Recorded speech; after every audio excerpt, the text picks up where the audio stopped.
Jesus nos ensinou que o primeiro e maior mandamento de todos é amar a Deus com todo o nosso coração, com toda a nossa alma e com todo o nosso entendimento.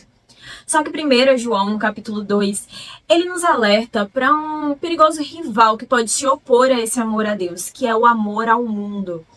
Ele diz no versículo 15, não amem o mundo e nem as coisas que há no mundo. E ele continua dizendo, porque se alguém ama o mundo, o amor do Pai não está nele. E aí ele traz 3 armadilhas muito perigosas que podem capturar o nosso coração e nos impedir de viver plenamente o amor de Deus, que é o desejo da carne, o desejo dos olhos e a soberba da vida, pela versão NAA. E é sobre essas 3 armadilhas que eu quero falar hoje. Sejam bem-vindos ao canal, meu nome é Isabelle e por aqui esse é o 4º vídeo de uma série de vídeos a respeito dos altares idólatras, falando dos ídolos que estão escondidos em nosso coração e muitas vezes a gente nem percebe e nos torna idólatras. E esse é um pecado que precisa ser abandonado, precisamos nos arrepender e por isso, enquanto eu estava orando, Deus me falou claramente para eu trazer esse assunto para o canal. Então, segue o canal, curta o vídeo e, por favor, deixe um comentário. Primeiro que eu quero te conhecer e segundo eu quero saber o que você tá achando desse tema. E é isso, galera, vamos começar? No original, a palavra usada para mundo é cosmos. E cosmos vai tanto significar a ordem e estrutura das coisas criadas por Deus, como também os sistemas desse mundo e todos os elementos que vão compor esse sistema, como os bens, as riquezas, os prazeres, os valores corrompidos, toda a ordem da cultura, tudo que vai compor os sistemas e os reinos desse mundo. E quando o apóstolo João fala sobre não amar o mundo, ele não está falando da natureza, das coisas criadas. Ele está falando do sistema de valores e elementos que compõem os reinos desse mundo, que geralmente se opõem ao que Deus quer para nós, que é regido pelas trevas. Então é sobre esse tipo de mundo que a gente não deve amar. E é sobre esse mundo que Tiago 4,4 nos alerta, dizendo: adúlteros, não sabem que a amizade com o mundo é inimizade com Deus? Quem quer ser amigo do mundo se faz inimigo de Deus. Olha que forte! Tiago compara a amizade com o mundo a um adultério espiritual. Porque quando nós queremos nos associar a tudo aquilo que o mundo promove, as coisas que o mundo traz, esse sistema de valores e de elementos que compõem o mundo, nós estamos nos tornando inimigos de Deus. Nós tanto quebramos uma aliança que temos com Deus, quanto nos tornamos inimigos de Deus. Não é possível ser amigo do mundo e amigo de Deus. Não há neutralidade nessa relação. Ou você é amigo do mundo, ou você é amigo de Deus. Não dá para nutrir em nossos corações 2 tipos de amores. É necessário escolher um Senhor. Não dá para servir a 2 senhores. E não dá para amar 2 coisas diferentes. Ou amamos o mundo, ou amamos a Deus. E aí Tiago 1,27, ele nos ensina que a verdadeira religião é não se contaminar com o mundo. Não é só não ser amigo do mundo, mas é também não se contaminar com as coisas do mundo. Não haver mistura. Precisamos nos manter puros e afastados de tudo o que o mundo compõe. Ou mesmo como Romanos 12,2 diz, não podemos nos conformar com os padrões do mundo.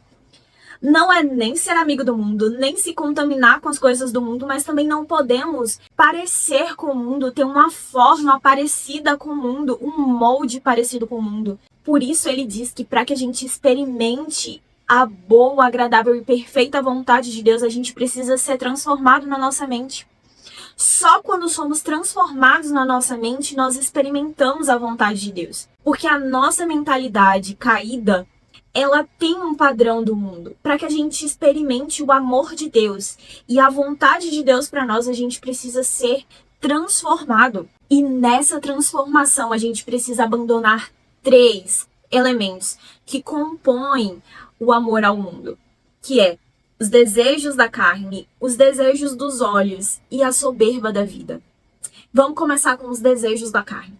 O desejo da carne é nutrido pelo apelo da nossa natureza caída.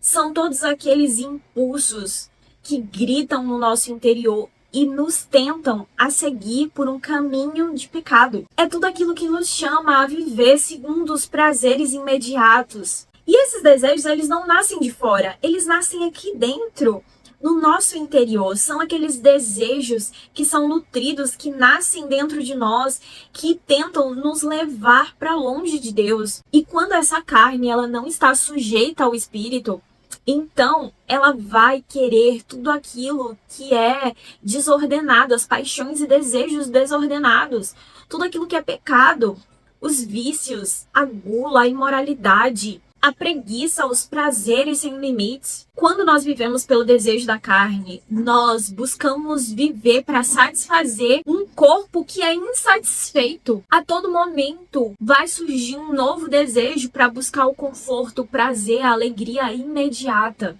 Uma satisfação imediata, sempre para suprir um vazio interno, algo que somente é suprido em Deus. Mas Jesus confronta o desejo da carne em João 6, no versículo 26 ao 27.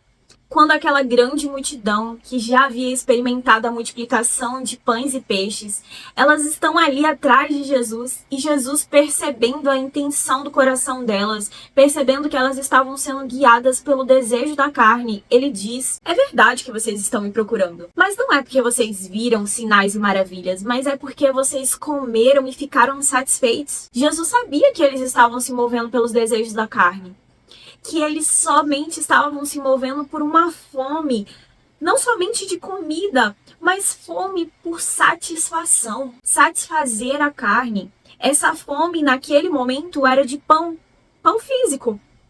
Mas em quantos outros momentos a nossa fome é de conforto, é de saciar a nossa necessidade básica primária naquele momento, sem se importar com a prioridade, com aquilo que é eterno. E aí, continuando no versículo, Jesus diz: não trabalhem pelo pão que perece, mas trabalhem pelo pão que permanece para a vida eterna. Naquele momento, Jesus estava ensinando uma importante lição. Ele estava alinhando o coração daquela multidão que estava se guiando pelos desejos da carne e dizendo assim: ei, eu percebo que vocês têm necessidades, mas não trabalhem por essas necessidades. Não trabalhem pelo desejo que brota na sua carne. Trabalhem por aquilo que vai permanecer na eternidade. Alinhem os seus corações. Vocês estão amando as coisas do mundo. Não amem as coisas do mundo. Amem aquilo que é eterno. Amem a Deus. Priorizem a Deus nas suas vidas. Todas as outras coisas vão ser acrescentadas. Deus sabe que precisamos suprir as necessidades da nossa carne. Não podemos viver para supri-las. Precisamos viver priorizando a Deus, porque senão as necessidades da nossa carne se tornam um ídolo para nós. É o nosso eu se tornando um ídolo. Vivemos para suprir as nossas próprias necessidades. Só que precisamos priorizar o que é eterno. 2. Desejos dos olhos. Diferente dos desejos da carne, que está ali em busca de uma satisfação imediata, uma necessidade do corpo, da carne, mas é uma carne que é caída, uma carne que está em uma natureza caída pelo pecado. No desejo dos olhos, nós somos movidos por aquilo que vemos, por aquilo que é externo. Não é algo que nasce em nós, como no desejo da carne, mas é algo que nasce externo a nós. Nós vemos e desejamos aquilo. Nós vemos e nos comparamos. Nós vemos e queremos o que é de outra pessoa. É nutrido pela inveja, pela comparação, pelo orgulho, pelo status, pelo materialismo. É a fascinação daquilo que a gente vê e cria em nós a ilusão de que a felicidade pode ser conquistada por meio de bens, por meio do comprar, por meio do ter, por meio do querer ser como fulana, por meio do se comparar, por meio do invejar. Quando essa pessoa ela está sendo nutrida pelo desejo dos olhos, ela quer conquistar para se exibir, porque o que os outros enxergam de mim é o que mais vale. É nutrido pela vaidade. E aí essa pessoa se torna incapaz de olhar algo, de contemplar algo, sem querer possuir aquilo, sem querer conquistar aquilo com seus próprios bens, pela sua própria força. E aí as aparências se tornam um símbolo de segurança e de felicidade. Não importa o que você é por dentro, o que importa é o que você mostra-se. É uma vida guiada pelos olhos. E aí Jesus confronta esse pecado de maneira muito forte e enfática em Mateus 5, no versículo 27 ao 29. E aí ele fala: a lei diz para não adulterar, mas agora eu digo para vocês que se alguém olhar para uma mulher e a desejar, ele já adulterou em seu coração. E aí ele traz um conselho bem radical. Ele diz assim: se o teu olho te faz pecar, arranque e jogue-o fora. É melhor você permanecer sem o seu olho, sem um dos olhos, do que você ir para o inferno com os dois olhos, e inteiro para o inferno. Porque com o desejo dos olhos, a gente precisa ser radical.